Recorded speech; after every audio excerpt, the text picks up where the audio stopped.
what should financial advisors be posting on social media? What types of blogs, podcasts, and videos get the most engagement and are the most searched types of content from investors and consumers alike? I'm Samantha Russell, the Chief Evangelist at FMG Suite and 20 over 10. And today I'm going to give you 10 content types that are proven to work for financial advisors with your digital marketing.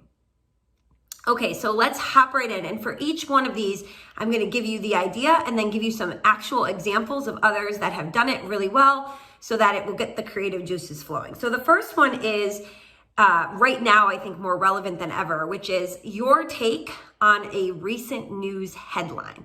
So the reason this works is timely and relevant content, studies have shown, has really exploded as the content type that consumers prefer over anything else, especially as we spend more and more of our time online on social media. We want to be part of the conversation of what's happening in the news. So you can do this by taking a news headline, taking a research report, a stat, something that's breaking news, and giving your opinion on it. So I love this example here from my friend Benjamin Brandt. He did a podcast episode where he was saying boomers want to stay home. Senior housing now faces a budding glut. And he's talking about some different research that was done about senior living and what it means for planning for your own retirement, right? So I love that example. Here's another one from 2050 Wealth Partners. And they have basic investment principles we can learn from GameStop. So last year, when there was all of the GameStop meme stock drama, they created this quick blog post that they then could share on social media. So I love that one as well. Okay, so idea number 2 is sort of a spin on idea number 1, which is to summarize breaking news and the potential impact it would have for your clients. So a little bit different than number 1, which is, taking just any sort of headline and applying it to what you do. This one is, let's say Congress, like just recently, put out new legislation, new tax legislation. You, even though it's not a law yet, you want to be part of this conversation and showing that you have your finger on the pulse of what's happening. So you create a piece of content that summarizes what the legislation proposed is and what it could mean for your clients or prospects if it were to go through as is, even though it's not already the law, right? So this is a really great way, again, to show you're on top of things and that you are constantly reading what's happening in the news and staying in front of it. So I have this example here from Dan Johnson of Forward Thinking Wealth Management, who did just that with the recent Biden tax proposal. Okay, the third type of content that is really great for engagement is to interview an expert. This is one I don't see done as often with blogs as with videos or podcasts, but it can certainly be done with a Q&A for a blog post as well.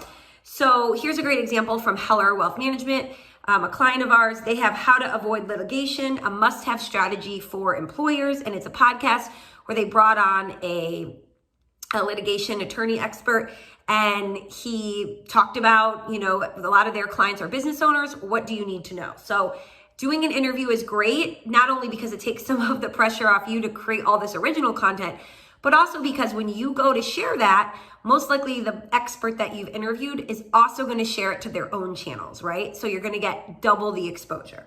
All right, number 4, do a Q&A with a member of your own team. The reason I love that is most likely you have multiple people on your team who have different areas of expertise. You can tap into this, and it also gives people who are visiting your website or learning about your firm a new way to get to know the people that work for your company. So here's a great example from the Financial Gym. They have this Financially Naked series where they have people keep track of everything they spend for a day, a week, or a certain time period. And they had one of their, what they call trainers, do just that while she was on vacation. And they turned it into a great blog post. Okay, number 5, answer a should I do X or Y type question. So here's a great example from another one of our clients, Retirement Matters Illinois, and you can see they have a very specific question. They work with employees of a company called AbbVie, and so they have, should I purchase AbbVie's long-term care insurance or buy my own? So these are the type of queries, especially that You want to think about what are consumers going to be searching for, right? Should I do this or should I do that? This can apply very niche down or broad level. Okay, number 6, how to do X. So how-to posts are really popular. It's one of the top ways that we search for things. And so, how to do whatever the case it is that you're an expert in is a great type of content to create. So here's a great example from Corey Hill Advisors, a 20 over 10 customer. They have how to avoid taxes like a billionaire. So this also was playing into some of the recent headlines recently about how little taxes the billionaires of the world are actually paying. But it's a great how-to piece as well. Okay, idea number 7 is what we call a listicle. Kind of hate that word, but it works.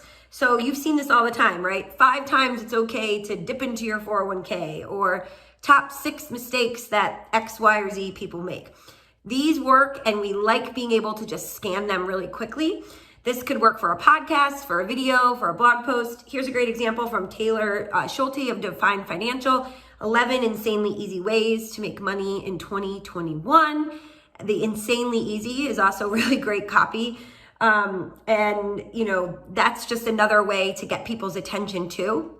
Here's another one though from Nick, I'm going to say his name wrong, Maguli. He has the 9 best income producing assets to grow your wealth. You know him of Dollars and Data, the blog. And again, these are just lists of roundups of different tactics and strategies people can use. Okay, idea number 8, a post or a video or piece of content that answers what is the difference between X and Y, or a verse type of post.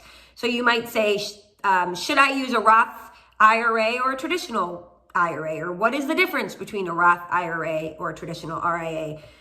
Those are very popular type of posts, but you can do this again, that applies to any area in which you're giving your expertise. And here's another great example from our friend Nick from Know My Plan. He has this as both a video and a blog post, so he can use that to share on social media, getting double the bang for his buck.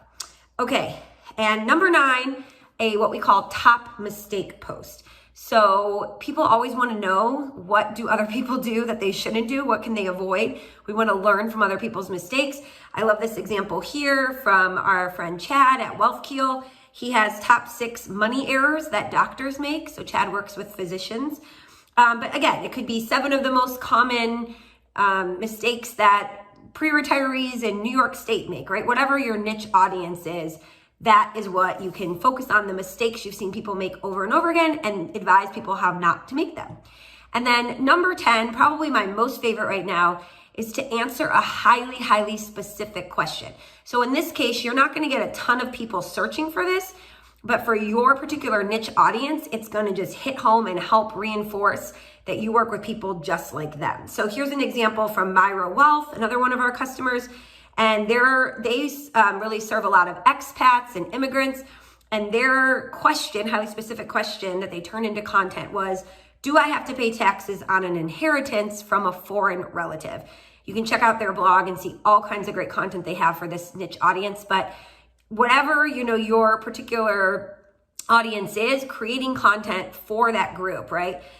Here's another one from Forward Thinking Wealth Management. Their question was, should I accept non-qualified stock options? I know Corey Hill Advisors has one, can capital gains push me into a higher tax bracket? So the more specific, the better in answering that question. I hope you found these 10 ideas and these examples really helpful. If you did, give us a thumbs up on this video and make sure you subscribe, and let us know in the comments below which one you're excited to try out this month.